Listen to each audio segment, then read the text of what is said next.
olup barıp isen sağ служить etip dolukuna berip kaytırga etiyanilerinizin bizning bitke kızılık getirmezke etiyanilerine tüzünlük isen sağ bağlarını karşı alır uyasın. Rahmet. Bismillahirrahmanirrahim. Ve salatu ve selamu ala Resulillah Muhammed ve ala alihi ve sahbihi ecma'in. Allah alemlerden yurttan barkılı başan hak mahlukların tırlıya kılışı hakkı yemen kânet hocasına Allah subhanahu ve teala ve efendim selam aktarılırlarımız olsaydı. Bizni sevgili Peygamberimiz Muhammed Mustafa sallallahu aleyhi ve sellem ve anın efleyi ve isinin sahaba kiramlarına başa makul Müslüman kılıçlarımızın hayır dua salavat şeriflere ve şerif seyde.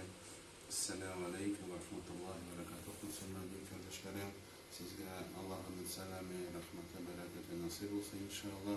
Sizni bilen kilesi yıllarda, aylarda, günlerinde, şahit günlerinde yaşayan nasip eyleseydi.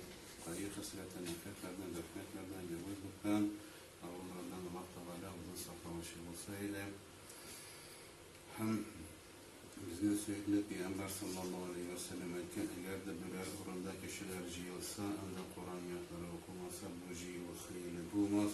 Şuna göre bu jiyil xeyli bulsun için şu meclis Kur'an ayetlerinin başına gidelim inşallah.